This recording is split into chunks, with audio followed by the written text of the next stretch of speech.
Dobar večer. Moje ime je Ervin Hladnik Milharčič, to je Ahmed Burić. O njem teče resna polemika, če je on največji še živeči bosanski pesnik ali nekdo drug, ki ga danes ne bomo imenovali. Danes Bure ni samo največji še živeči bosanski pesnik, je tudi največji še živeči bosanski pevec, ki danes žal z nami ne bo pel, in avtor knjige, ki jo predstavljamo z velikim veseljem, to je Ti je smešno, da mi je ime Donald, tebi je šega, da je meni ime Donald. Danes bomo podoživljali eno simpatično situacijo izpred 30 let, namreč kot je Jedrt Jež Furlan lepo povedala, je moral iti Burić čez avanturo, zato da je prišel v Slovenijo. Zunanje ministrstvo je moralo podpisati, moral iti čez hrvaške checkpointe in potem prepričati slovensko policijo na meji, da je časten in pošten državljan, ki sme vstopiti v Slovenijo. To se mu je že drugič zgodilo, ker je v 90-ih letih prišel po podobnih poteh v Slovenijo kot begunec. In takrat smo ga spoznali kot avtorja, ki je začel pisati za Mladino in je pač nam predstavljal enega od obrazov Bosne, za katerega smo mu še danes hvaležni. Tako, kot se te pogovori ponavadi razvijajo, bomo tle lomili jezike. Ahmed bo lomil slovenščino, jaz pa bosanščino, bomo že nekako skombinirali to v jezik, ki ga bomo mogoče vsi razumeli. Prvo, da dober večer. Dober večer, Ervin, ja, ti si bolj pameten kot ta najava, ampak v redu, ne? Vedno. Najprej bi te vprašal, koliko si zares plačal Hrvatom, da so te spustili čez mejo? 698 kun. Koliko je COVID test, na kom su bili svi Bosanci građevinari. In je tako, zgodba je pa simpatična, ne? Državni zavod za javno zdravstvo Andrija Štampar je na Mirogoju, najpoznatijem zagrebačkom groblju, gdje je sahranjen jedan od najvećih pjesnika naših naroda i narodnosti i dobar prijatelj gospodina Josipa Vidmara, drug Miroslav Krleža. I kako sam ja trebao da izvadim taj test, ja sam došao tamo ujutro i tamo je bila gospođa iz zaštitarske agencije, sva u crnom, negdje ovih naših gabarita i potpuno je ozbiljno shvatila svoj zadatak. Kad smo nas dvojica, opet neki stariji Bosanac za kojeg sumnjam da je neki inženjer ili predradnik na nekoj od silnih građevina u Republici Sloveniji, Republici Austriji i Saveznoj Republici Njemačkoj, mi smo ušli unutra, a ona se ovako prošetala i rekla: vas dva van. Mi smo naravno odmah pobjegli i rekli: gospođo, o čemu se radi? Onda je došao neki tip u trenerci koji kaže: meni ovaj COVID treba da idem u Njemačku. Kaže on: pa dobro gospodin, već hladni, mirni gospodin se već malo iznervirao jer je shvatio da ima i drugačijih Hrvata. Onda je rekao: dobro gospodine, ispunite to i dobit ćete rezultate. Kaže on, jel da ne ispunim na našem ili na njemačkom, ja ne znam njemački. Kaže, sad već ti počinje da ludi, kaže, pa dobro, zašto na hrvatskom ispunite, zašto biste ispunjavali na njemačkom? Dobro, dajte mi mail, kaže on, pa ja nemam mail. Kaže, dobro, onda ćete morati doći sutra po rezultate. Kažem, pa doći sutra. U tom trenutku dolazi 4 ljudi i još jedan radnik, kaže, nas je poslala firma. A nas zvoni. I sad dolazi još neki najpristojniji među njima, i sad čita njegovu ličnu kartu i kaže: aha, Ivicevic ili Ivičević? Ma Ivičević, ali to je familija od Zence. Kaže, ali to Njemci tako napišu. I sad idemo, gospodin Ivičević i ja, do tipa s vizirom koji nam treba uzeti test. I onako on malo gospodinu Ivičeviću stavi to, povuče nazad i kaže vi ste slobodni. A meni ugura onu sondu otprilike negdje do oka. Rekao ja, gospodine, ovo je jako neprijatno. Kaže on, vjerujem, gospodine. Tako da je, kad sam to sve završio, otišao sam da vidim kako spava Krleža, ali dio gdje je on je zatvoren zbog covida, nisam mogao proći gore na glavni ulaz, nego sam ušao s ove desne strane i upao u jevrejsko groblje, gdje su prezimena poput Deutsch, Hirschman, Adler. Tako onda sam shvatio da je zapravo Mirogoj jevrejsko groblje i da je nekako najprevednije da sam tamo. I evo sad sam u Sloveniji gdje nas je ljubazni policajac je Mitju Ličina i mene dočekao na vratima i rekao aha, napravili ste sve onako kako ste trebali, izvolite. Tako da imaš pravo što si ponosan na Sloveniju, znaš, Ervin. To je jedina država koja je uz Crnu Goru uspjelo da bude malo bolja od raspada Jugoslavije, sve ostale su po mom mišljenju malo gore. Pa smo ti zelo hvaležen za ja, to. Sej, začel sem te v patriotske. Ampak veš, da si mogoče edini človek v tem prostoru, ki to verjame.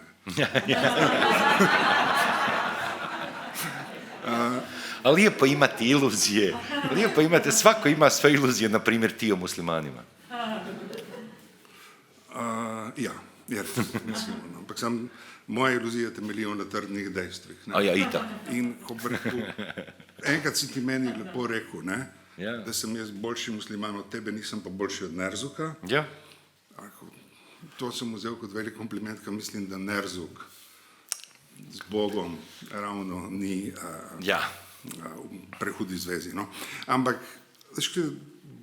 vseeno bi se usmeril na Donalda. Ne? Dajmo ljudem, ki tega niso brali, ne? Da ne bomo se vrteli po praznem prostoru. Da obstaja nekdo, ki ni bral. Ja. Jaz sem zelo hitro šel čez.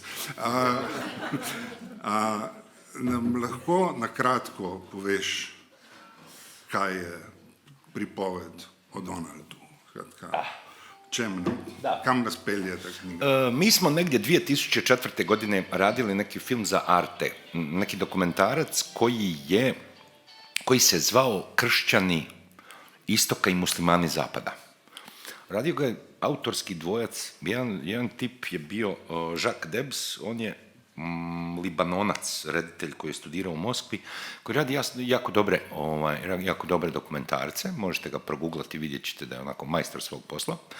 Drugi član te zasedbe je bio Mesut Tufan, fotograf. Jo, Aleš, kako su ti dobri ovi mikrofoni. Mesut Tufan, fotograf koji je među ostalim radio u francuskoj redakciji, u turskoj redakciji francuskog radija RFI, inače je jedan od suosnivača Magnuma, i oni su tražili nekoga ko bi im to malo po Balkanu onako razvidio, Bosnu i Crnu Goru recimo, i ja sam upao u to i mi smo dobili nekog vozača koji je govorio nekim konzerviranim sarajevskim jezikom i za kojeg sam ja shvatio da je on, znaš, kad imaš ovo kad razlažu ovi veliki pisci, sad su modi ovi lessons for writing, znaš, kao odaje vam, znaš, Sidney Pollack vam odaje vam tajne pisanja scenarija ili ovo, znaš, ne znam. Ja, Margaret Atwood vam priča o romanu i tako dalje. Onda kad je čovjek progovorio onim sarajevskim, ješ se ti men pričaš, tebe šta ti... Ja sam znao da je on ton toga romana. On je progovorio nešto za što odmah shvatiš. Kao recimo kad slušaš Mehleta kad govori ljubljanski. Ti znaš da je to. I sad može milion ljudi govoriti različito taj jezik, ali ti vidiš da je jezik ulice Ljubljane, da je taj čovjek to osvojio. Da je on taj. I onda sam ja zapisao te neke dvije priče i on se stvarno zove Donald Meržbach. I onda sam ja shvatio da tu ne treba ništa puno izmišljati. Da sve te ratne priče, a sve te njihove priče, glavna rečenica, jedna od glavnih rečenica jedna od glavnih rečenica u toj knjizi je meni ispričala ovdje sjedeća moja višedecenijska idealna neprijateljica Jasmina Alibegović, koja je u kojoj definitivno njeznom mužu i bračnom paru Pregl treba zahvaliti da ona uopće postoji. Ona je rekla ključnu rečenicu kad padaju granate, a stoji doktor, krije se u porti od vrata i govori ja mržnje. Tako da, kako ti kažem, to je bio pokušaj moga razumijevanja, jer ja većinu rata nisam proveo u Sarajevu. Ja sam znao da moram otići u Sarajevo da napišem knjigu o tom gradu, jer imam jednu vrstu potrebe, o tom ratu, jer imam jednu vrstu potrebne distance koja ne bi recimo bila onako patetična kao tvoja knjiga o Bliskom istoku. Znači... Vratit ću ti valicu. Dakle, ja sam negdje osjetio da moram nazad da bi to zabilježio. Jer kad sam sad radio literarnu mapu Sarajeva i kad sam pokupio sve to što su pametni ljudi nekada, prošao sam da prođem kroz većinu stvari koje su pametni ljudi nekada pisali o Sarajevu, u rasponu od Vladimira Dedijera do tebe. Ja sam onda shvatio da je najvažnija stvar u toj priči ton. Način na koji ti pričaš priču o tom gradu koji je, kao što opet ću te morat citirati da me ne budeš puno vraćao, da je to grad velikog broja neispričanih priča. I on funkcionira na onome kad kaže, ko je već to govorio, nije ni važno, mislim Carlos Fuentes, da je zanimljivo kako južnoamerička književnost, recimo magički realizam koji smo mi strašno voljeli krajem 80-ih, počiva na Šeherzadi. Tvoje pisanje isto počiva na Šeherzadi. Dakle, I Svetom pismu. Pa više na Kuranu, ali to ću ti kasnije objasniti. Počiva na Šeherzadi, a to je da kupiš još jednu noć time što ćeš ispričati priču. I ja sam to nekako pokušao, ako taj ton u toj knjizi postoji na taj način, on zapravo i treba da postoji tako što je to svaka nova priča. I onda sam sve te priče koje su mi oni pričali, Kemo, Čusta, Jasmina, sva ta moja legendarna Raja iz srednje škole, ja sam onda pokušao da ih stavim u te epizode i rekao sam, nije bitno koliko će to trajati, važno je da to na kraju bude ovo. I onda je sad nekako svi misle da je to Vojnović kad je pisao tekst u toj knjizi, rekao je da je to zapravo u jednoj noći. A eto, prošlo je od 2004. do 2017. Dakle, što kaže Jasmina, i to jedva. Tako da kad se to sve, Miha, ja tebi sad stvarno ne mogu odgovoriti jer govorim na bini ljudima o ozbiljnim stvarima. Tako da se javi poslije, hvala ti. Ne mogu da slušam. Hoćeš doći na ovo mjesto, pa dođi na ovo mjesto, šta sad? Divno, za 45 minuta svi ćete ovi ljudi upoznat. Bog Černec. Bio je to Miha Černec, nada evropske filmske produkcije iz Grosuplja kod Ljubljane. Sad, kad su te stvari tako, a mi smo takvi da uvijek idemo po priču, jel? Tako da ja sam samo išao po priču. Samo još bi par komplimenata da o tome. Znaš, mi smo u Sloveniji naviknuli da su naši prevodi bolji od originala. Većinu knjiga prevedenih na slovensko je puno boljih od originala. Pa uključujući i kad prevodiš samog sebe? Apsolutno, vedno. Uvijek, dakle.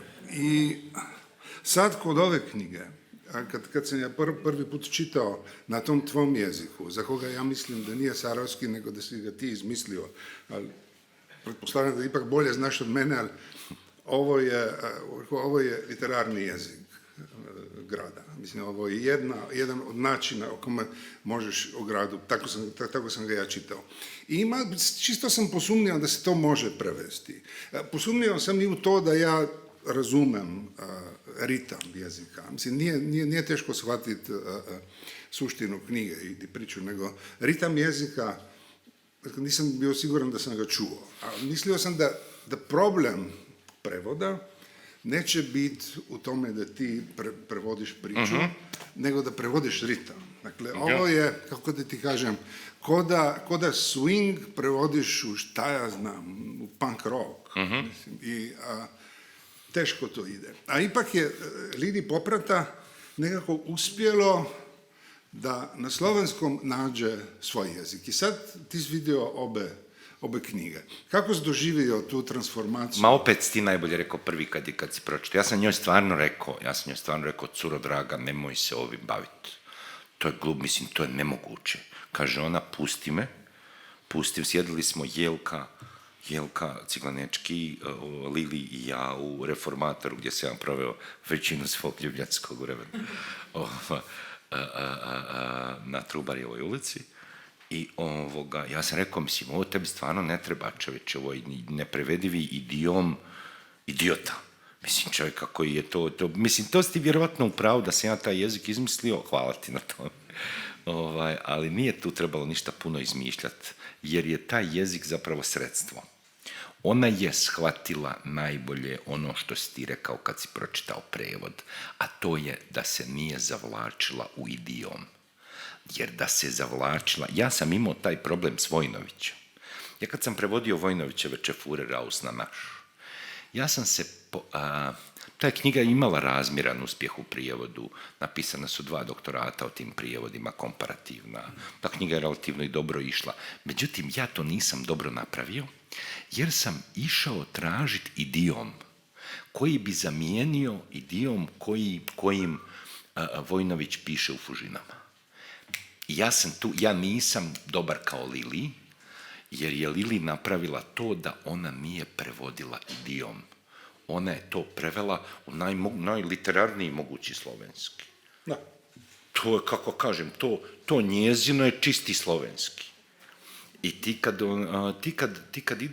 kad ideš sad tim ovo, ja kad sam pročitao prve 4 epizode, ja sam samo napisao mail, vidi cura, mislim, mene bije glas da znam slovenski, ali ja se tebi u ovo ne bi miješao.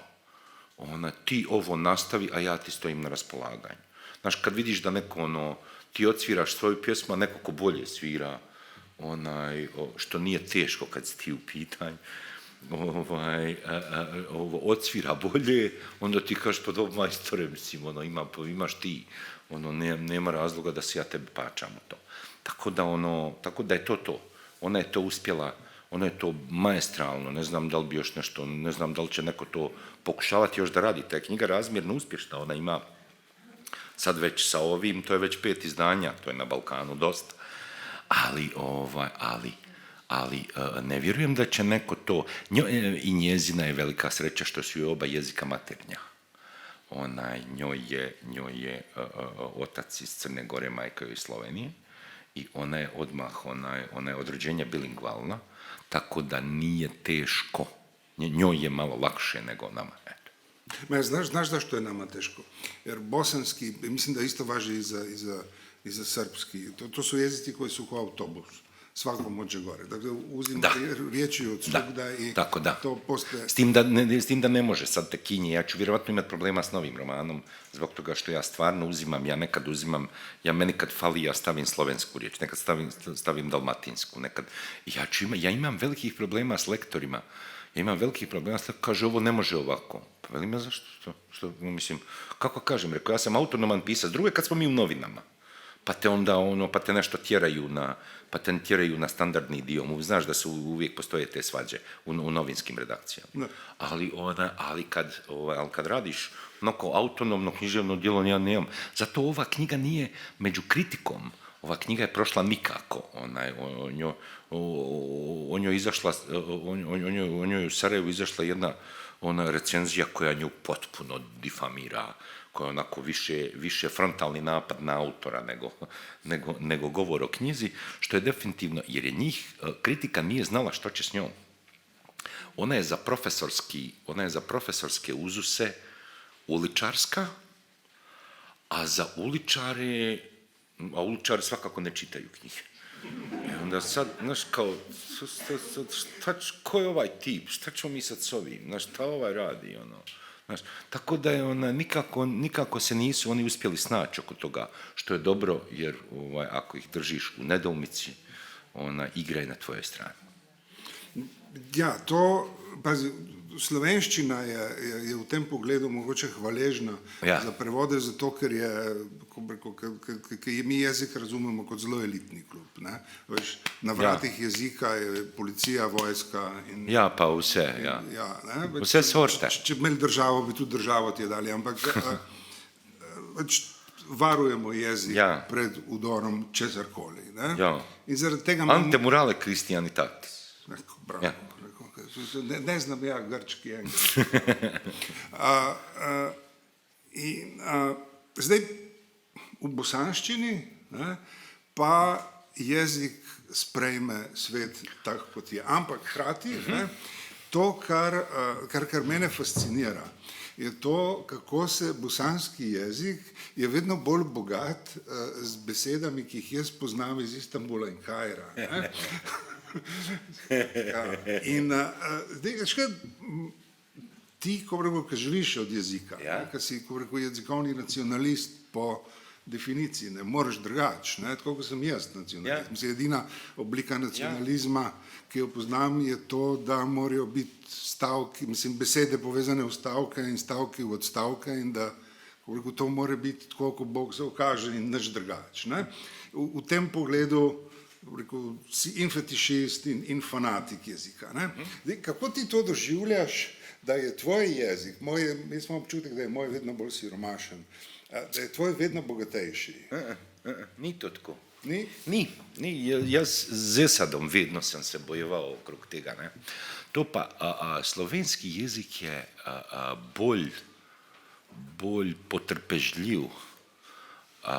Bolj potrpežljiv za poezijo vsekakor, ker ima to slovensko razsežnost in ima tudi to nemško bližino. Naš najbolji jezik je kurba. On jeste da dijeli svijet na granice, ali uvijek nađe način da ti zabije nož u leđa. Pa je tako Esad Babačić možda najraskošniji slovenski pjesnik živi. Znaš, tako, u tom smislu je jezik, znaš, ja sam počeo pisati poeziju, ja sam to 100 puta rekao, ja sam počeo pisati poeziju ne nakon što sam čitao Kulenovića, Kranjčevića, Slamniga, Krležu, Kiša, Crnjanskoga, sve to što postoji u bazenu oko Bosne. Sve to, dakle, svu tu južnoslavensku književnost, nego kad sam pročitao Slovar tišine Aleše Debeljaka. Znaš, to je zanimljivo. A ništa nisam znao o tome. Znao sam da postoji neki punk, postoji neki tip, postoji tamo nešto neko, znaš, JBTZ afera, mi smo tada klinci, imamo 19 godina, pojma mi nemamo, znaš, Jasmina ima mamu iz Slovenije, Čusta ima mamu iz Slovenije, dakle, imamo mi to nekih, nešto ne znam, ima to, ali nemamo mi neku potpunu sliku toga. I onda dođe neki tip i napiše neku knjigu koja se zove Slovar tišine i ti zapravo vidiš da on misli o istim stvarima kao i ti. I onda je Aleš bio pokojni, strašno oduševljen kad bi ja utri pijan citirao te njegove stihove. Onda sam objasnio, rekao, ali bolje ti je da to Ervin objasni da nema razlike između Kurana i komunizma, samo ti to nisi mogao shvatiti u Americi. Pazi, ja pokušam biti ozbiljan u tome kako vodim taj razgovor i još bi se za moment zadržao u tom problemu kako Vojnovića prevoditi na bosanski. Jer, pazi, to ima Boga, mislim, i velik je. Akbar, kako što kažu moji ljudi. Jel? Pazi, ovo je fenomenalna past, kako se kaže kao past na tvojem, klopka, nešto u tom smislu. Ti imaš Gorana Vojnovića sa mekanim čajem. Tako? Koji napiše knjigu sa njemačkim, kojem stoji u naslovu psovka i njemački. Sa konotacijama poznatim njemačkim konotacijama. Raus je. jedna od najpoznatijih njemačkih riječi. Jel? I on napiše knjigu na slovenskom kojeg totalno demolira. Dakle, i napravi smrtni grijeh u našoj literaturi, uvede govorenu riječ u literaturu. I postoji poseban krug u paklu gdje se stavlja pisce koji upotrebljavaju riječi iz govora u pisanom jeziku kod nas. Znači, nema tu govori. Kakav si ti gangster. Znam šta govoriš, da. Kakav si ti gangster. Dakle, sad pazi, Vojnović napiše, Vojnović percipiran je od policije kao Srbin koji, upotrebit ću tu riječ u navodnicima, zajebava. Da. I vuku ga na policijsku postaju, šta si ti tu napravio s time, tu se psuje policija, jel? Da. Oni uzimaju riječ kao stvar, što je fenomenalno. Dakle, nešto zbog čega možeš u zatvor. To, što još dok je drug Tito bio živ, još više nije bilo popularno, stvarno, zatvarati ljude. Mislim, pazi, imaš pisce koji su bili 3 mjeseca u zatvoru, još sada žive od toga, jel? Mislim, ono i čekaju Nobelovu nagradu. Mislim, to je rijetka stvar, dok je drug Tito tu bio živ. Ili one koji žale da nisu bili u zatvoru. I bi željeli da budu, da. I sad Vojnović kao Srbin percipiran napiše, šta kaže policajcima, dakle šta je ovo? On kaže, ovo je literatura. Da. Neće niko da mu vjeruje da u slučaju Furie Raus može biti literatura. I šta se desi? On dobije nešto slično Prešernovoj nagradi, mislim da postoji neka nagrada Prešernovska, dakle, stave Prešeren imprimatur na Čefure i na Raus, tako? Da su ovo slovenačke riječi. Da. I sad ti to prevodiš na bosanski. Da. Dakle, ja mislim da je Sveti Augustin tu, to on 6. dokaz da Boga ima. Da. Mislim, to je, dakle, pitanje iza toga je, mi smo iz nekog čudnog kulturnog prostora koji si ti prije nabrojao sa svojim pjesnicima, smo napravili više država, a šta se desilo sa kulturnim prostorom? Dakle, kako je moguće da ja uzmem ovo u ruke i da znam o čemu ti pišeš? Ili kako ti znaš da ću ja razumijeti šta ti pišeš? Dakle, u kom prostoru se ti kao pisac ovdje krećeš? Znaš, možeš ti bolje da lomiš slavnički nego ja lomim ovu kombinaciju jezika koju ću govoriti, ali u koji svijet ti tu ulaziš? Dakle, gdje su ovdje granice jezika? Tamo gdje su granice bola. Domovina je tamo gdje se sekiraš. Domovina je tamo gdje se sekiraš. Dakle, sve ono što mene, jer kako ti kažem, meni je sve to simpatično, mene stvarno brine, iako prezirem tu nomenklaturu koja je na vlasti, znaš da sam u stalnom sukobu sa trenutnim bosanskim vlastima, sa svih strana, a pogotovo sa takozvane svoje strane, jer ja mislim da je jer ne volim pisce konformiste, ja mislim da je pravi, da je značenje te profane iz anđeli riječi intelektualac u glavnoj mjeri da je protiv glavne struje, to bi moglo biti neka glavna odrednica. Ja mislim da svi ljudi koji se sekiraju zbog onoga što se čini u njihovo ime, ja mislim da su oni naša publika. I da tu nema razlike između Velibora Čole, Hemona, tebe, mene, ne znam, ja Milorada Popovića u Crnoj Gori, mislim, to je meni nekako, ja mislim da je to, sve to neka ista. Možemo i Borota Dežulovića da... Pa eto, recimo. I Rahmetli... I Rahmetli Predraga, i ne znam, dakle, to je nekako, to je to duhovno pleme i mi se i prepoznajemo prema tim nekim. To su ljudi koji nisu pristali da žive od toga što su bili u zatvoru ili da žale što nisu bili u zatvoru. To su ljudi koji su otišli u zatvor da vidi što ima u zatvoru. Sad ako je to i to ja mislim da je to jedina licencija poetika. Sad nešto da bi sad meni je divno jer mi se probudila trauma. Ja jučer u Zagrebu hodam s Nenom Rizvanovićem, legendarnim urednikom VBZ-a. On kaže, ja otužen Zagreb sam. A rekao, ja ti ovakav Zagreb pamtim. 92. neki uzbune. A Tuđman popločava ulicu oko Trga Republike. Potpuno jedna šizofrenija. Operetne, svi pjevaju Moja domovina. Svi pjevaju ovo dok ljudi tamo ginu, Posavina gori. Znaš, potpuno imaš neki ja sam se ovdje i kad mi je tačno mi COVID negdje nanio neku kontraradnju, da smo svi, znaš, da smo svi opet, evo nas opet, svima, kao kad si ti bio onda u Đevđeliji, kad migranti hoće da prođu, a tamo stoje srpski, hrvatski, grčki, makedonski, slovački i slovenski policajac i govore, joj, vidi kako nam je fino ko nekad. Tako da, ja volim te epizode, kao i ti, malo ih naglancaš, ali ja mislim da je to literatura. Ja mislim da ako gledaš povijest literature je Ervine ipak u odlascima i povracima. Kad si ti rekao da je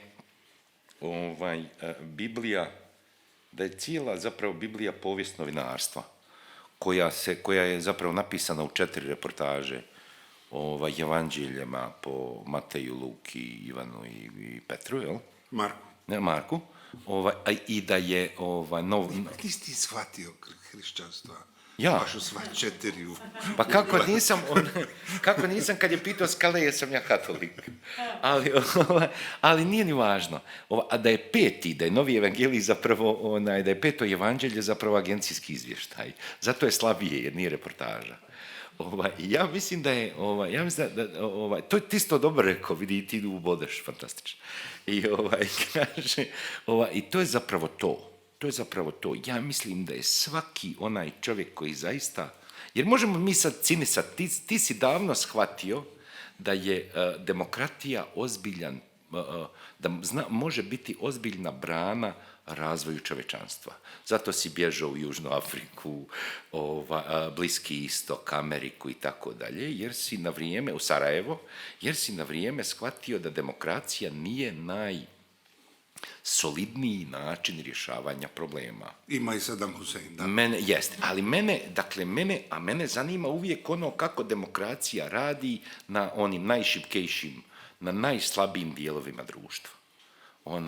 Jer ovo gore, mislim, na kraju ovaj COVID pokazao super 2 stvari.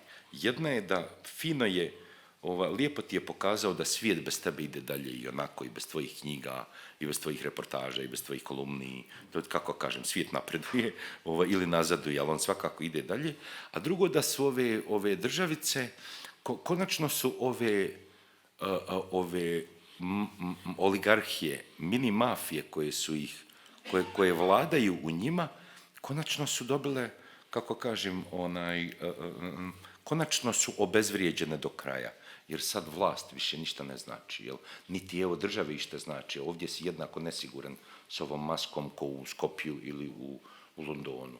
Dakle, nema nikakvog, mislim, kako kažem, svi su naša publika jer smo svi jednako sjebani. Da, ali ono što si prije rekao o Zagrebu u ratu, jel? Zagreb u ratu nije bio literarna fikcija. Zagreb u ratu je bilo grad na kojeg je padlo par raketa, nije bilo velika stvar, ali ljudi su bežali u podrume i tako, i toga se sjećaju. A sad, znaš, kako pisati o ratu? To sad, kad sam ja ovo čitao, kad sam na početku, znaš što sam se plašio, sam rekao, ok, Bure počeo pisati o ratu,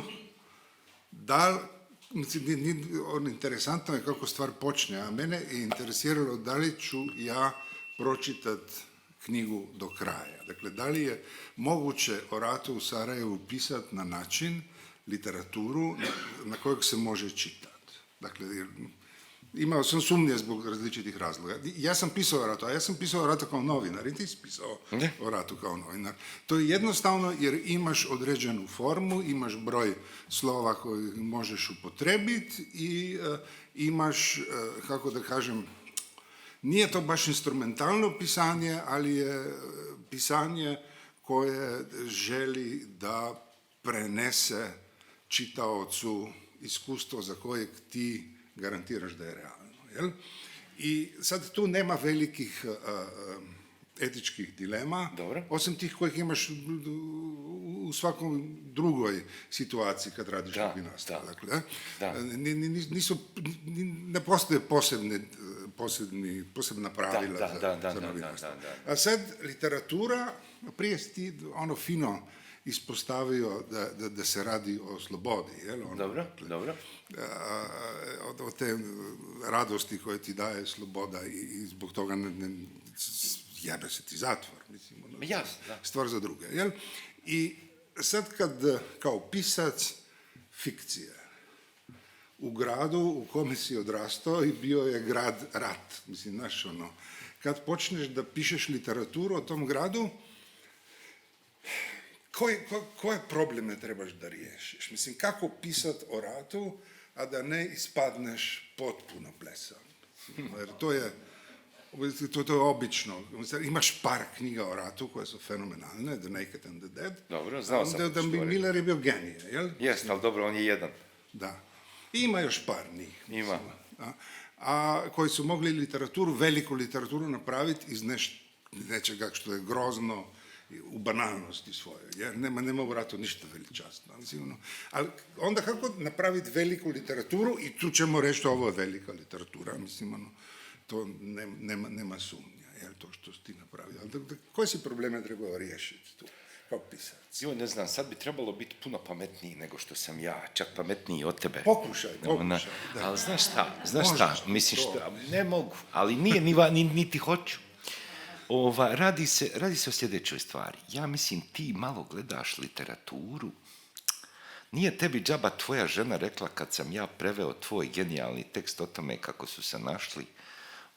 su se našli Kasim Sulejmani, koji je još bio Osama bin Laden i Abu Bakr el-Baghdadi. Abu Bakr el-Baghdadi. Ervin piše kolumnu u Dnevniku kako su se oni tamo našli sad na drugom svijetu i kako oni kako oni tamo gledaju TV i kažu pa šta ovi njih optužuju za terorizam, pa mi smo valjda započeli terorizam. Kaže, vidi sad, kaže, kako se stvari okreću, kaže, otprilike poželjet će drumovi Turaka, ali Turaka biti neće. Poželit će svijet ovih junaka, Ervinovih. I kaže njemu njegova supruga, ma znaš, ovo se vidi da je, kako je Bure preveo taj tekst, da je to ipak prevodio pisac. Ja mislim da to nema veze. Da ljudi prave jednu ogromnu grešku u shvaćanju literature kao da je ona nešto više od osnovnog izraza. A ja mislim da je literatura kad ono što između ljudi što se kaže, kad završi na papiru onako kako je bilo rečeno. Dakle, to je kao u muzici kad kažu zašto su najveća dvojica Bowie i Miles Davis. Zato što oni koriste studio kao dio procesa. Oni nisu došli u studio pa sad jedan večera, drugi pravi sendviče, treći mora raditi oko miksete, četvrti gleda je bas pojačalo u redu, nego to odmah kreće i pravi se rijeka. Ja mislio rijeka. Ja mislim da je vrijeme jednako sredstvo. Ti kažeš da je Zagreb bio ratna činjenica na koju je palo nekoliko raketa iz nekog, ne znam, nije dogovor ili nedogovor između Tuđmana i Miloševića pa preko Martića, ali je istovremeno bio i poprište toga da su šefovi Republike Srpske krajine inkognito dolazili 8 puta u Zagreb na pregovore s Perkovićem i Manolićem. Jel' tako? Što smo saznali 10 godina kasnije. Ali je bilo tako. Ja mislim da je to, a istovremeno je bilo operetni, jer mislim, kako ti kažem, Doris Dragović prije 6 mjeseci pjeva Dajem ti srce, zemljo moja pod jugoslovenskom zastavom, a onda nakon 6 mjeseci pjeva Bog neka čuva moju Hrvatsku. Dakle, to je potpuno operetna, šizofrenična situacija u kojoj ti sad moraš iz toga vaditi to. Ja mislim da je glavna stvar koju tu treba riješiti, da se ti kao autor nikome ne trebaš izvinjavati. Da moraš maknuti taj blok. Ja nisam mogao, isto kao što je Ljubljana recimo 94. godine, kad smo mi mislili da je to najgore vrijeme za nas, da ispalo je kasnije da je to bilo u jednom smislu najbolje doba naših života. To je paradoksalno, ali u jednom smislu točno. I sad kad gledaš te stvari, ja mislim da se sve to treba upotrijebiti, da jednostavno skineš taj blok. Ja Irvine nisam mogao pisati 20, 30 godina, 25 godina od kraja rata.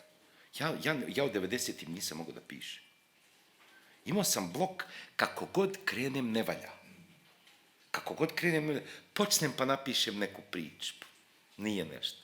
Pa opet nešto, pa nešto, rekao ja ovo sve nešto. Mislim, ja zato u jednom smislu zavidim ljudima, ali se ne mogu diviti tome, shvati me.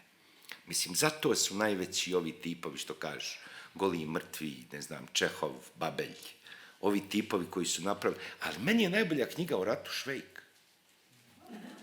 Kako ti kažem, ja mislim da bez humora nema ničega. To je prvo. I drugo, ja te neke tipove, eto, Pamuk je velika zvijezda, čast mu najveća, veliki je frajer, sve to ja volim. Ali ja ne zavidim tipovima koji izaberu fresku iz 16. stoljeća. I onda od freske iz 16. stoljeća grade sliku ovoga vremena. Meni je to malo National Geographic. Ja nisam ta vrsta umjetnika. Jedni Velibor Čolić se jebe sa svojim situacijama u Parizu, kako ga onaj zaposlio, pa ga nije zaposlio, pa on otišao da nosi vreće, pa shvatio da nije on za nošenja vreća, pa će postati pisac, pa je postao pisac, pa mu Gallimard objavio roman. Mislim, to je za mene literatura. Ja nemam taj ludački eros koji ima većina loših pisaca da napiše veliki historijski roman. To mene ne zanima. Jer to podrazumijeva jednu ogromnu težinu neke vrste nacionalizma, romantizacije, svega toga što mene nikud ne vuče. Meni je umjetnost ovdje i sad. Ja zato pišem pjesme. Ja sam pjesnik. Ja nemam tu fascinaciju, a obično najbolju knjigu napiše neki marginalac granice, neki Vojnović.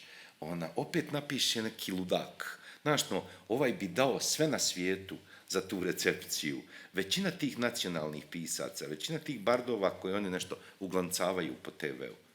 Znaš, ali na kraju ne ispadne tako. Na kraju to napiše neki pjanac iz novina, neki Jaroslav Hašek, koji pije da bi imao za pivu i da ga malo primaju okolo. I kojem je Tito dao, koji kad su se vraćali tamo iz Rusije, iz zarobljeništva, s Vidmarom i s njima, i s Krležom, kojem je Tito dao šinjel da preživi. Ja volim te priče. Meni je to puno veće od toga, od ne znam, velikih romana o Prvom svjetskom ratu, Ericha Marije Remarka, koji sam sve pročitao i rekao, pa i dobro. Vidiš da možeš biti pametniji od sebe, ali ipak, ako se ja dobro sjećam to da je Švejk najbolji vojni roman, to si ti ipak ja rekao. Dobro. I napisao sam ti na koricu ove knjige da je Donald antivojni roman. Dakle, da je, i to prelijep, jel? Jer, pazi, ja sam napisao da se može o ratu pisati samo tako da pišeš protiv rata, jel? Ja. Što mislim da je etički stav čovječanstva. Ako se diviš ratu, onda si već otišao negdje drugdje, jel? Ali sad tu, znaš, ajmo, umjesto Hašeka, ajmo Kafku uvući u to. Koji, znaš, bili su praktički iz iste ulice. Sad, možeš ti reći distanca, dakle, možeš reći literatura, fino, ne? Ali kad ti ovako usput u knjigu uđu Srebrenica, Foča, Vjelina, Zvornik, stvari koje nekako, znaš, teško je pričat vice o Srebrenici, iako sad već političari to pokušavaju, jel, teško je biti duhovito kod toga, jel? I sad, kad pišeš o ratu, bilo koji stav da zauzmeš, dakle, ipak dođeš dakle, iz bilo koje komedije da ti ulaziš u tu priču, negde te čeka tragedija. Jel? I sad kako tu tragediju literarno uzet za svoju i napisati? Pazi, mi iz rata, da govorimo nama Slovencima, ne znam kako je u Bosni, mi smo još u Drugom svjetskom ratu. Mađari su daleko ispred nas, a oni se bave Prvim svjetskim ratom. Dakle, oni su puno napredni. Doći ćemo i mi do našeg sukoba u Prvim svjetskim ratu, sad ih ne vidimo, znaš, zbog toga jer još bijemo Drugi svjetski rat, jel? Ali ti si svašta, mislim, a si u neku ruku si i Bosanac, jel? I sad... Ja sam Hercegovac, jer... U čemu razlika? Razlika u to... Je to manje ili više? To je razlika između, recimo, Dolenjaca i tebe. Što znači manje? Razlika u tome da je Hercegovac Bosanac deluxe. Da je i Hercegovac čovjek. Ma koliko to nevjerojatno izgledalo. Ervine, ti znaš sve, pa se onda znaš i onaj legendarni esej Brodskog kad je došao u Istanbul, koji je pun predrasuda o orijentu različitih boja, a toliko smo puta, jeli, a ti pogotovo bili u Istanbulu, jel? I onda shvatiš da zapravo Brodski, koji je bio zastava istočnoevropske neka vrsta, kako kažem, protokodzveka, mislim svašta nešto, Miloš, dakle, veliki umovi. Sad, naš Brodski koji je zastava, kaže on, ja sam došao ovdje da vidim prošlost. Dakle, otišao je morao je pobjeći iz Rusije, pustili su ga, preveliki je pritisak bio Zapada da on ode, i ti onda zapravo vidiš da taj čovjek ne vidi jednu cijelu dimenziju svijeta. Neodgovornost kojom je Zapad srušio komunizam je sobom ostavila toliko neriješenih problema iz prošlosti, da će se nama stvari iz prošlosti događati još dugo. O tome ti, vjerujem, nemaš nikakve sumnje, niti bilo ko u ovoj sali. Svi živimo između Prvog i Drugog svjetskog rata, barem što se Evrope tiče, jer Evropa, naš dio Evrope, druga Evropa, kao što Miloš kaže, se objektivno nije pokazala. To nije bilo zbog slobode. Nismo mi srušili komunizam zbog slobode, ako smo ga mi uopće srušili. Mi smo ga srušili zbog fantastične riječi koja se zove identitet. Kakva pobjeda! Kakva pobjeda! Kakvi idioti! Sad, kad smo već došli do tog stupa identiteta, jer ja ne vidim da je sad, da je bilo ko od ovih budala napravio veću stvar za Sloveniju nego Kozbek kad je uradio to što je uradio. Jel vi znate to možda? Ja to ne vidim, izvinjavam se. Za mene Drago Jančar nije veći Slovenac nego Edvard Kozbek, ja sebi ne mogu pomoći. Ali dobro, ima ko misli da je, pa okej, da. Ali ja mislim da su temelji slovenske samobitnosti udareni negdje malo iza Drugoga svjetskog rata, kulturnom politikom koju su vodili ti ljudi koji su vodili. Dobro, to je moje pravo, ja imam možda mali uvid u to, možda me to više zanimalo pa znam bolje, ali nešto znam. Znam recimo kako je bilo s Hrvatima. Nedavno je umro Ivo Banac, kojeg si i ti znao. koji si ti zvao, s kojim ja nisam bio prijatelj, razgovarali smo nekoliko puta, za mene je bio vanredno pametan čovjek. Vanredno pametan čovjek sa onom vrstom iluzija koje emigrant ima o domovini koju je napustio. Ivo Banac je bio rođen u Dubrovniku, otišao je kao vrlo mlad u London, onda su njegovi otišli za Ameriku, s 5 godina su ga odveli, on je tamo postao veliki profesor na Yale-u i napisao je jednu od formativnih knjiga američke historiografije. Imaš pravo što praviš facu, nacionalno pitanje u Jugoslaviji, koja ipak određuje jedan dio američkog javnog mnjenja, što ti znaš bolje nego ja, američke historiografije o Balkanu. Fair enough. On je imao određene zablude, jer on kad je došao u Hrvatsku, on je vidio kakav je to raspašoj, on je mislio da će tu naći nekakav sistem za građenje, a vidio je da je to vladavina Gojka, Šuška i Hercegovaca najljučije vrste. I onda se povukao u Helsinški odbor, pisao svoje knjige, od kojih je najbolja ta Acta Turcarum, gdje on vadi turske odnose između Turske i Dubrovnika, vadi turske dokumente i odlazi u Istanbul. I to je stvarno genijalan putopis. I on, znaš li ko se njemu pojavio, znaš ko se njemu pojavio na sprovodu? Samo ostaci ustaša, oni koji stigle do tamo po Njemačkoj 90-ih.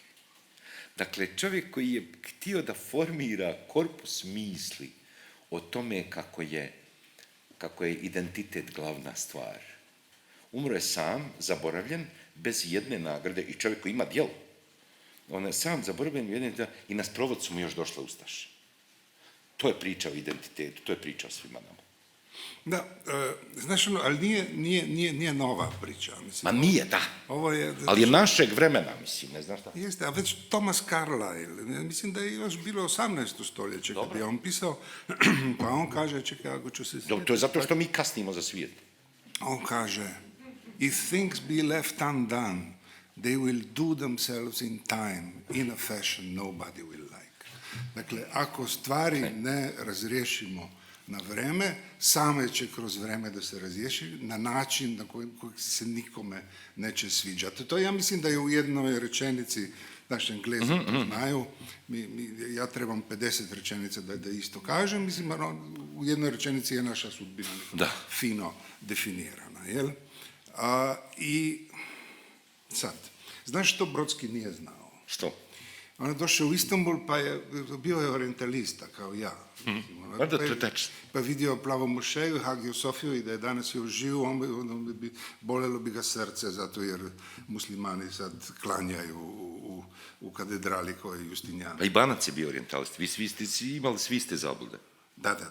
Pa znaš što je fino biti orientalista. Mislim, ja cijenim Edvarda Saida, apsolutno on je u meni knjigu. Zašto ga ne bi cijenio. Ali, pazi, ono što Brodski nije znao, jer, znaš to što ti oduzme tvoja granica kulturna, je to da ne znaš. I Brodski nije znao da su Turci htjeli da budu europska zemlja 1830. Mahmud II, sultan, je kapirao da je jedini način da Otomanski imperij preživi kao država, da postane europska država. I zato je napravio nešto što se zvalo Nova garda, uzeo artileriju i Janičare pobio topovima. Mislim, 2000 u 4 sata u Istanbulu. Bombardirao im je kasarne. Ali nije samo to napravio, nego znao je da treba administraciju centralizirati i uzeo administraciju od Francuza.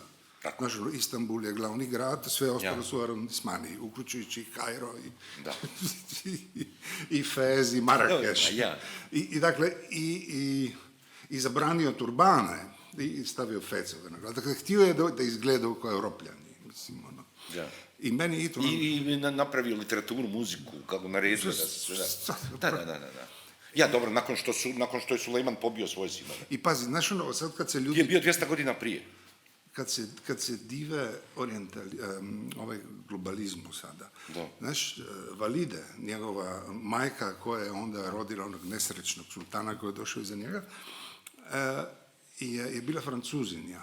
Ali kakva Francuzinja? Ona je bila Francuzinja iz Martinika, koja je išla na brod da ide u Pariz, da kad je bila mlada, imala 17 godina, da tamo nađe muža u Parizu, jer kao Francuzinja iz kolonija u zapadnoj Indiji. I tamo, kaže, La Côte de Barbara, tamo kod Tunisa, su ju pirati arapski uhvatili i onda su odmah vidjeli da imaju nešto vrijedno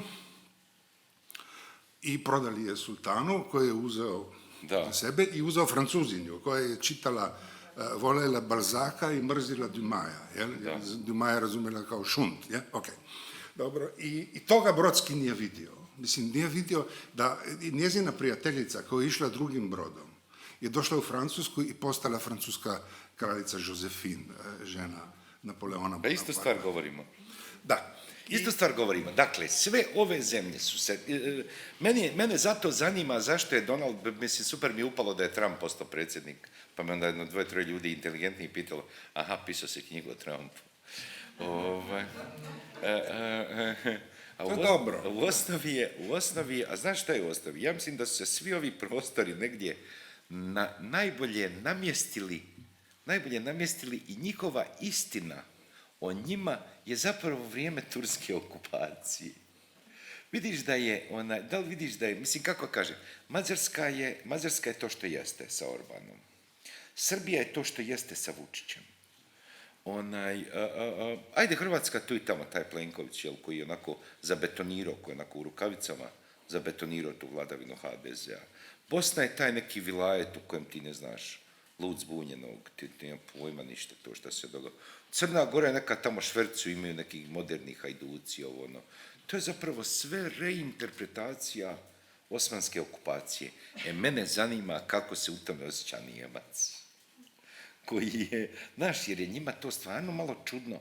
Nije čudo da su oni dugo voljeli kako lete one nevjeste kod Kusturice, onda ima znaš, neki ludi, imaginarni Balkan, kao kod Marije Todorove. Znaš, kao da se ovdje tu, jer tu počinje, znaš, kao kad Slovenci ludački krenu na Beograd i tamo jedu one pljeskavice i slušaju one trubače i onda im se sve smiješa u glavi, znaš, i onda ponedjeljak se vrate u Revoz, znaš. I onda potpuno je njima to, jer oni tamo luduju, oni tamo vide neki grad koji 24 sata dnevno živi, znaš, ima neki ludački potencijal i onda shvaćaš da se raspada jer ima taj ludi potencijal koji stvara na kraju i Srebrenice i Hude jame i cijelu tu stvar. I znaš, jer valjalo je to sad kad se ja sam, kako sam ja opsjednut, kao i ti za neke stvari, ja sam onda ponovo iščitao te sve zapiske za Blajburga, do čega sam mogao doći. Znaš, ipak ima nešto zvjersko, bez obzira koliko sam ja kritičan prema tim desničarima i prema tome, ima nešto zvjersko u tome da ti mitraljezima pucaš 15 minuta u kolonu u kojoj su nenaoružani ljudi koji stoje. Što nije naš ekskluzivitet, ali se mi uvijek na to vraćamo. Jer mogu da te prekinem? Znaš gdje ja tu vidim veličinu zapadnog svijeta? U tome da oni puno bolje svoju priču napišu i kažu nego svi mi. Ja mislim da to nije tačno. Gledaj, mislim, u prvom... Ja mislim da je samo bolje sakriju. Sad ću ja tebe prekinuti. Ništa od toga se, Ervine Milharčiću, ne bi dogodilo da su Englezi razvukli svoje tenkove i ove ostavili da budu zarobljenici narednih godinu dana. Oni su samo, ti u Engleskoj nisi mogao doći do tih dokumenata do prije 5 godina. Ništa se od toga ne bi dogodilo, nego smo mi predstavljeni da mi smo formatirani da budemo smetljište. Mi smo formatirani da budemo smetljište i zato se oni prema nama odnose cinično, jer te čovjek poštuje onoliko koliko poštuješ samoga sebe. Ništa od toga ne bi bilo da su se Englezi razmakli. A ne, vratili su ih ovamo da ih ovi pobiju, oni zlikovci ala Basta i oni. O tome se radi i onda su oni to lijepo sakrili. Nisu oni bolji pisci od nas, zaboravi. Robert Fisk nije puno bolji od tebe. Negdje je bolji, negdje je slabiji. Pazi, znaš kako počinje Fisk knjigu The Great War for Civilization. Kad sam išao kolima u brdo iznad Kandahara da intervjuvam Osamu Bin Ladena. Dakle, znaš, tako se počinje priča. Znaš, to Englezi znaju. Ali to znaju zato Ali što... pazi, čekaj, kad sam ja intervjuisao šejka Jasina, Da, tako je, broja jedan. kad je bio u house arestu i nijedan novinar nije mogao do njega. Bio u karanteni. Ja sam napravio intervju i onda sam, pazi, radio sam ga na arapskom jeziku koji ne znam, mislim, to je bio potpun haos.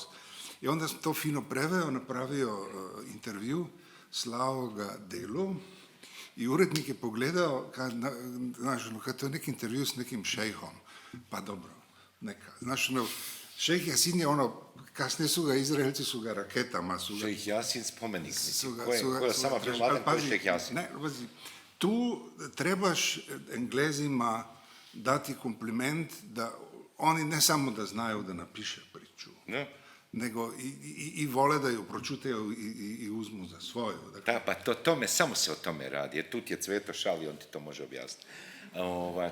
To ti je i u muzici tako. Kad tip pjeva, kad recimo Keith Richards pjeva Love Hurts, on je pjeva kao da je to njegova pjesma. I to je kao Sinatra kad pjeva My Way. Nema veze ko je to napisao. On fino rekao Polenki i onome mučeniku, Claude François. Ne znam, vi to nećete znati kao ja. Dakle, oni imaju samo tu prezencu, njih su samo naučili tome, ne samo, nego je ta kultura je napravljena na tim osnovama. Da on kad stane, da on to bolje radi. Ali nije, zato što je to u jednom smislu imperializam. Imperializam je tako napravljen da dođeš, gdje su god Englezi bili, ostavili su Belaj. Ti si sve te granice prošao, ti znaš kako to izgleda. Ako je sreća u tome da ti zavađaš cijeli svijet i da na kraju ubiješ Gadafija ko psa, koji je objektivno civilizirao Libiju do granice kakva ona neće biti narednih 100-150 godina. Mislim, što bi se ja divio toj civilizaciji? Ipak, znaš, kad si dao primjer muzike, uzeo si Miles Davisa, mislim. A i Bowie, pravo si. A znaš šta? Nisi uzeo Zdravka Čolića. Jesam, ali znaš zašto? Zato što je samo slobodnije, zato što je... Vidi, u Baku je postojao pijanist koji se zvao Vagif Mustafa Zadeh, Azizin otac, koji je bio Bog otac. Taj čovjek svira kao Bog otac. To nema veze ništa ni s čim. On je cijeli život tamo čekao da mu ovi partijski šefovi ukinu taj festival. On je tamo dolazi, on jedan mučio se. Možeš misliti sada, možete misliti budžeta jazz festivala u Baku 80. godine, Ervin. Dakle, nemoj pričati priče. I sad to nastaje, dakle, najbolje ste ovdje Miles ulazi da otvara nogama vrata, čitava industrija radi za njega. Ljudi na Berkeley uče kako ne treba praviti albume finansijski ko Bowie, jer zaposli 50 ljudi i svi rade za njega, on dođe i otpjeva We Can Be Heroes. I ode, onda Tony Visconti to sklopi, oni ino rade po 15 dana i sve u redu. Dakle, radi se o tome da oni su uspjeli u Enterprise-u. Oni imaju bolju, kako kažem, ljudi napravili mašine. Ali muzika stanuje kod Nusrata Fateha Ali Kana.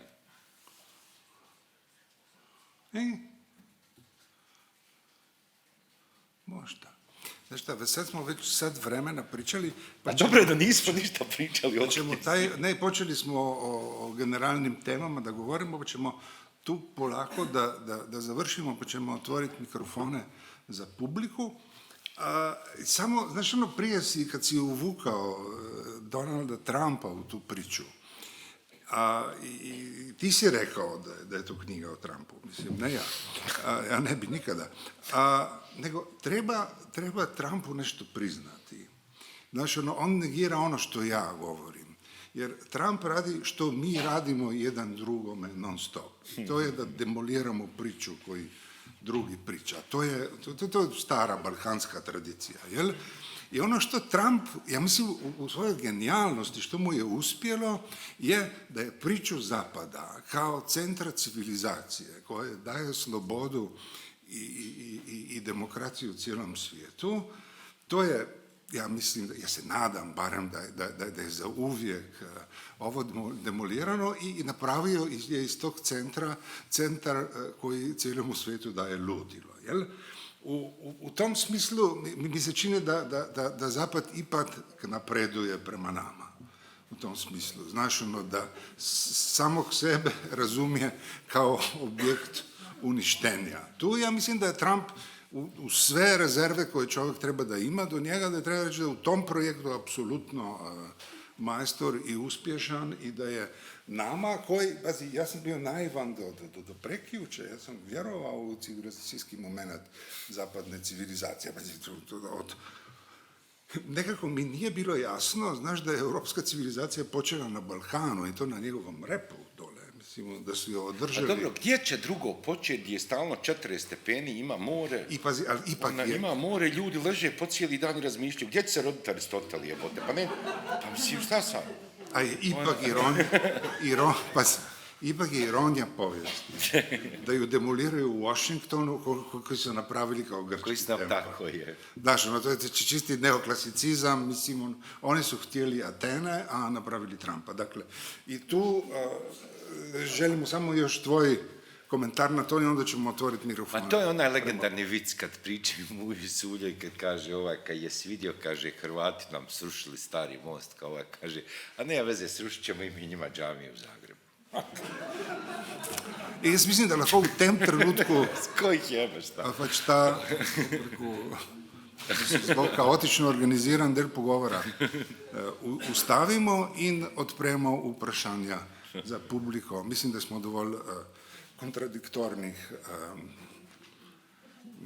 pozicij dali. Okrog knjige, ki bom jaz še enkrat rekel, ki je fantastična, mislim, brez zadržkov, to je knjiga, ki jo je treba vzeti v roke in prečitati, če hočeš kaj razumeti o svetu, o katerem smo zdaj govorili. Prosim.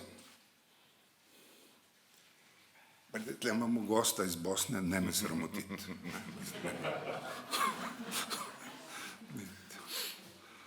To je Bosanc. Ja. Dajmo tako obravnavati.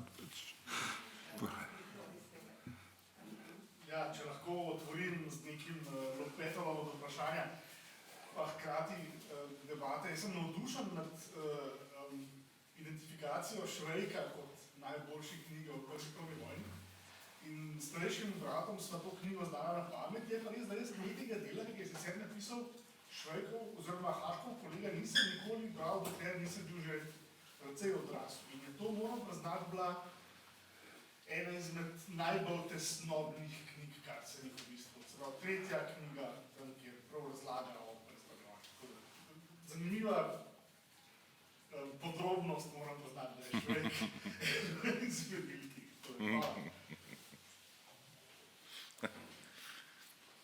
Ma, to je meni pričala, pokojna žena Stanka Lasića, kad je došla vidjeti Krležu.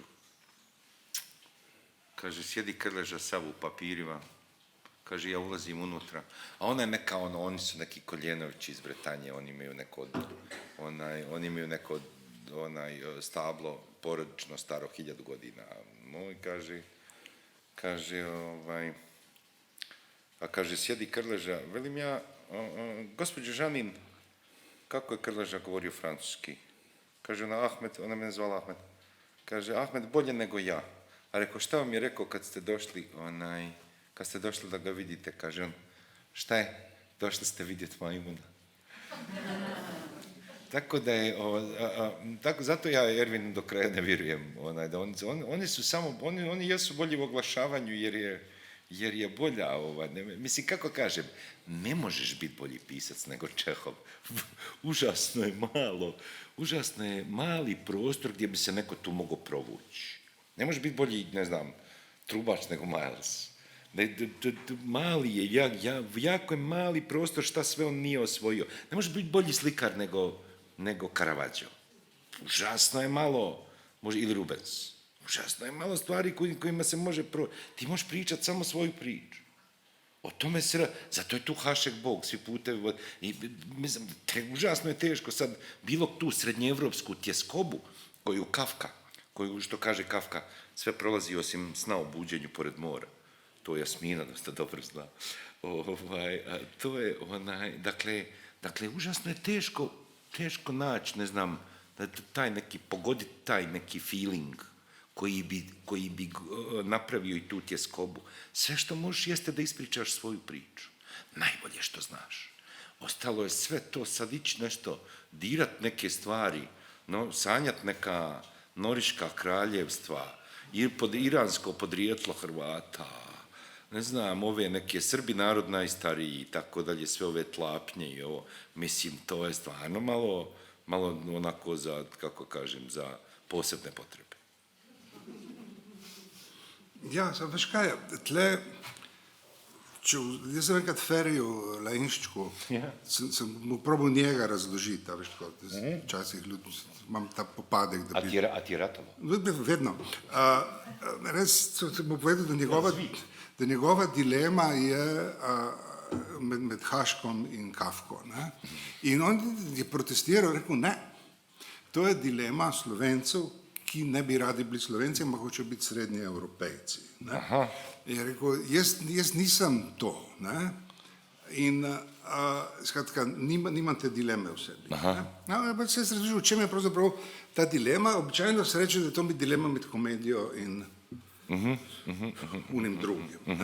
Tesnobnostjo, kot ti praviš. Veš kaj, se mi zdi, da se da stvar obrniti. Ja, tretji del je pač tam jih vse pobijajo. To je tako pač bilo. A veš, to je brat od moje none je šel s tem 78. polkom iz Gorice, Gradišča in Trsta. So stopili z vlaka in so jih Rusi z artilerijo. So vsi grobovi tam gor v Galiciji. Ampak, če bi hotel za res težko knjigo vzeti v roke, jaz ne bi vzel Kafko. Meni se Kafka zdi komičen avtor. Jaz mislim, da je on pisal komedije. Meni se zdi Švejk težak. Vključno s prvo knjigo. Mislim, s tem, ko gre na Belgrad, in s tem, ko rekel, to je te njegovi relaciji, ki ja mislim, da je homoerotična nad poročnikom Lukašem, veš, to je LGBT literatura. Kafka se meni zdi ob vseh njegovih bolečinah in norosti in spletu obojega in tako naprej, se mi zdi, da piše zelo zabavno literaturo. Mislim, kaj je lahko bolj smešnega od tega, da se pač Gregor Samsa eno jutro zbudi pa leži na hrbtu, ko se je čez noč spremenil v velikega hrošča. Mislim, jaz tle ne vidim tesnobnosti, jaz tle vidim pač eno radost do možnosti, ki jo svet ponuja, ampak jaz sem novinar in sem tako navajen gledati na svet. Švejk pa, jaz mislim, da kar se mene tiče, se dotakne teh najbolj dramatičnih človeških dilem in ko se na glavo mu pade vojna, ki je on nekako noče opaziti. On je elementaren pacifist v tem pogledu, ne glede na to, kaj govori. Izkušnja. Gremo naprej. To smo lepo otvorili. Je ta gospa dvignila roko? Meni imam luči v glavo, pa ne vidim niti ene roke. To ne bo v redu. Jel tebi ova knjiga, nulta tačka, znači ima bure prije nove ere i bure poslije, ili je hit satisfaction? Nije, to je onaj dan prije, dan poslije. Mi smo svi umrli u 90-ima. Mi smo svi 92. umrli. Stara Jasmina nije postojala 92. Stari Bure nije postojao 92. Mi smo svi umrli 92. I onda smo nastavili kroz život svako sa onom vrstom manjkavosti. Podigli smo se ko u evoluciji, nakon, ne znam, nija ono, od homonoida smo postali homo sapiensi i onda smo nastavili kroz život onako kako smo znali i umjeli. Meni je to ta tačka. Nemam ja sad nešto, ne znam, na isti način na koji sad imam potrebu da nisam u Sarajevu jer pišem ove 90-te. Volim biti tamo gdje su mi se događale, znaš. Tako da, kao što sam osjetio da moram otići ovo napisati u Sarajevu, sad osjećam da moram doći u Ljubljanu, u Zagreb, u Rijeku, da napišem ove 90-te, jer je to u Trst, jer je to. Jer je to da imam neki, dakle, to je ta tačka u kojoj mi smo, dakle, mi od 3. marta 92. nismo isti ljudi. I to je kako, ni ti, ni ja, ni bilo kod naših prijatelja. Sve ostalo je onda, i to je produkt toga. To je, kako kažem, to u stvari nije knjiga, to su nalazi.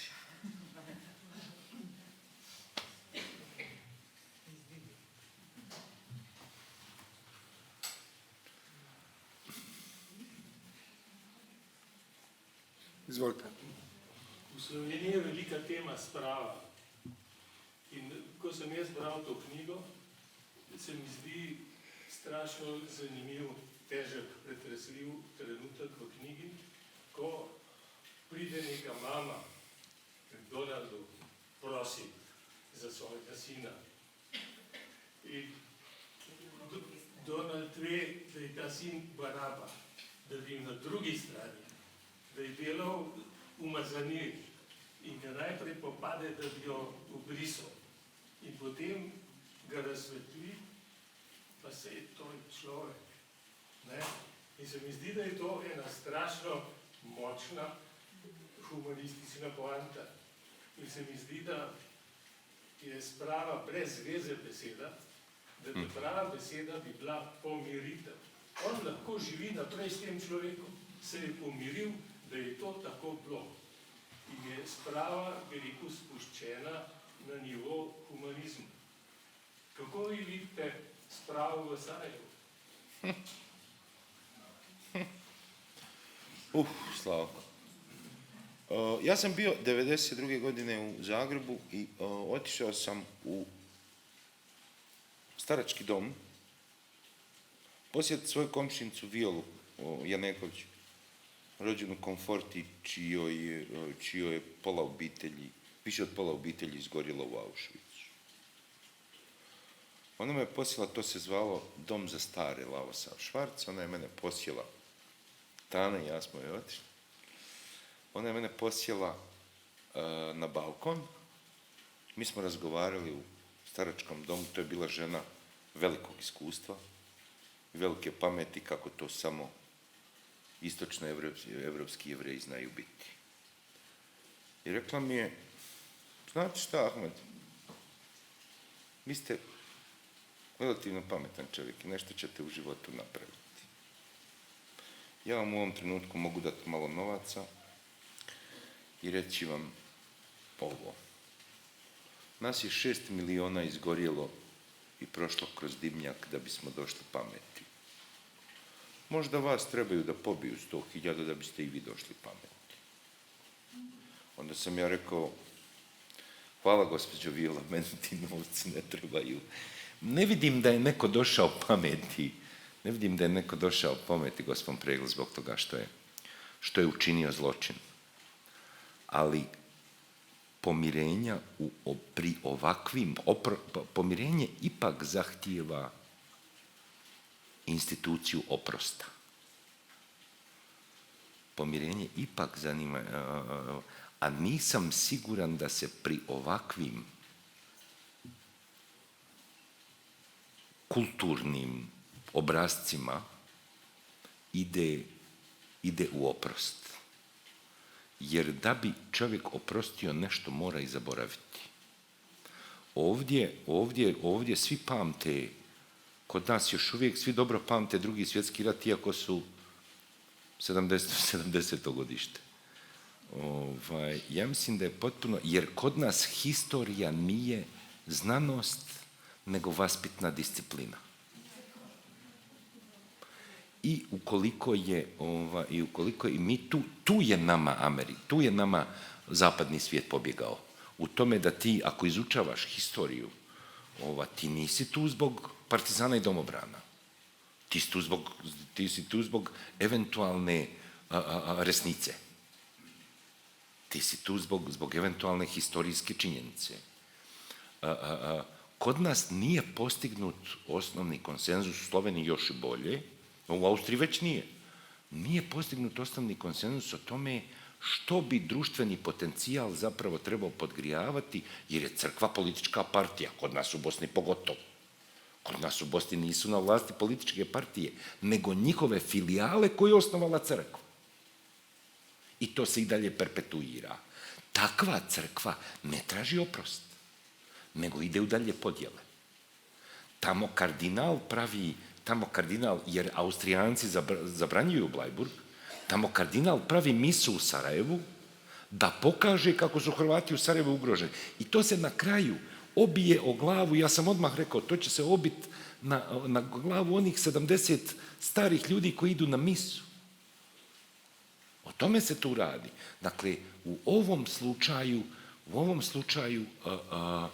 mi smo naprosto svi pogriješili što smo dozvolili da vjerske zajednice opravljaju poslove političkih stranaka. I one vode u dalje podjelu. Ja u tom smislu ne vidim oprost. Tu mora doći neka laicizacija, ozbiljna jedino što će preživjeti zapadna demokratija jeste odvajanje crkve od države. Sve ostalo može biti ovako i onako. To je moje duboko uvjerenje. Jedino što je to je moje duboko uvjerenje. Ja ništa, meni više zapad ne znači sad pogotovo. Ništa to meni to sve to meni isto. Samo ono što se postiglo jeste taj, zato je najveći problem. Zato je Ervin išao pametno tražiti po Bliskom istoku paralelizam prosvjetiteljstvu. Iako mi živimo kraj ere prosvjetiteljstva. Paralelizam prosvjetiteljstvu jer, kako kažem, u tom smislu je islam zatvoren jer nije prošao kroz prosvjetiteljstvo. Jer je najmlađi, nije imao tu mogućnost revitalizacije kroz renesansu. Ali da se to dogodilo, mi možda imali neku šansu, mi u Bosni. Ovdje već neka šansa ipak postoji, to se malo ispravlja. Naravno da se insistira na tim podjelama, ali tu su ovi. Da, veš kaj, jaz sem pred 14 dnevi sem delal intervju z muftijem, Grabusom v Ljubljani, tukaj je džamija napravil. Ne? In ena reč, ki je rekel, mi je bila nova. Ker sem ga jaz vprašal, kakšna skupnost ste vi, ne? Muslimani. In me je tako pogledal, pač kot analfabeta, je rekel, bosansko-muslimansko skupnost, a veš, kaj slišite? Avtohtonost, larifari, ne? Bosansko-muslimansko skupnost je naredila Avstro-Ogrska, ki je pač prišla v Bosno in je ugotovila pač, da tam je neka vera in da jo je treba organizirati. Ne? In so jo organizirali po edinem modelu vere, ki so ga poznali, to je Rimokatoliška cerkev. Zato so jo hierarhizirali, tako kot je hierarhizirana Rimokatoliška cerkev, so dali na vrh enega poglavarja, bolj pa dol piramido, kar v islamu ni zelo običajno, tam je lahko kdorkoli vodi molitve. Ne? In to me je... zato institucija rejsa i to vse. Ja. In mene vedno znova, jaz v tem pogledu sem dober človek, samo v tem momentu, ne? Da me človeškost veseli na različnih koncih in ko naletim na to vrsto paradoksa. Ne? Veš, da muslimansko skupnost v Bosni so organizirali Avstrijci.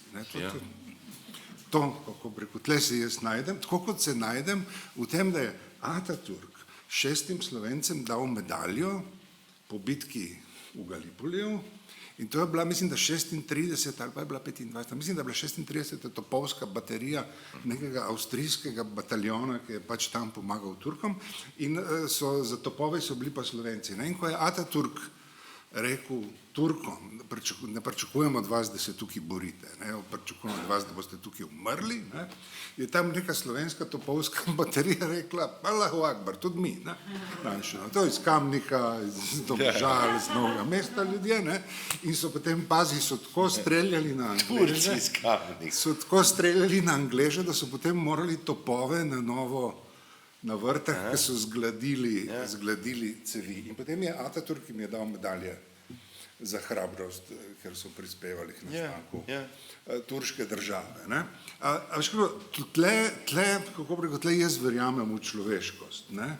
Da pravim, sprava se meni zdi zelo veliko bolj kompliciran pojem, kot ga mi želimo imeti.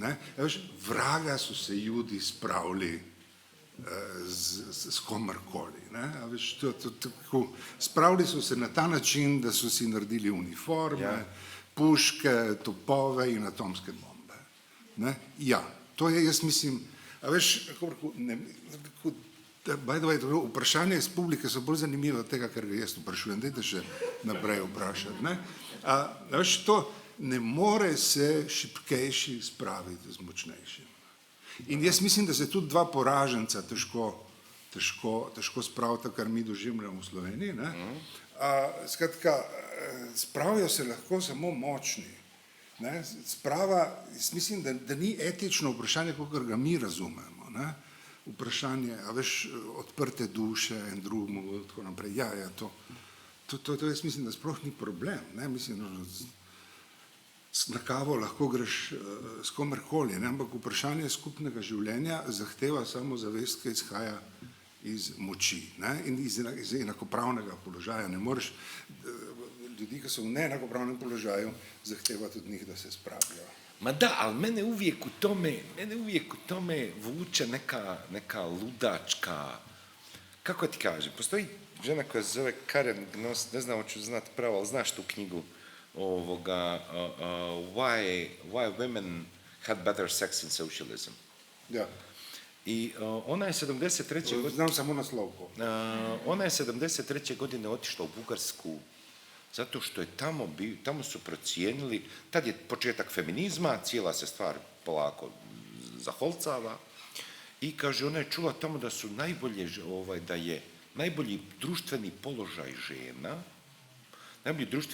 žena, da najviše učestvuju u društvu, da ih je najviše na važnim pozicijama, da ih je u Bugarskoj. I ona je odšla, sad to njoj malo bila neka i ministrica, bila neke to, i nešto, ona sad ide, to istražuje tamo i ovo. Ja se nekako ne mogu oteti utisku.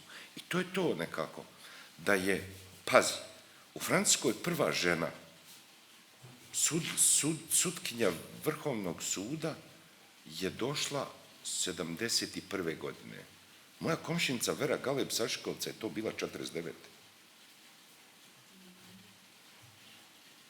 Pardon? E sad, unutar toga, i zato onaj Žižek Vlesavi, on kad krene govoriti o tome da je tolerancija zapravo trpljenje, nije u krivu.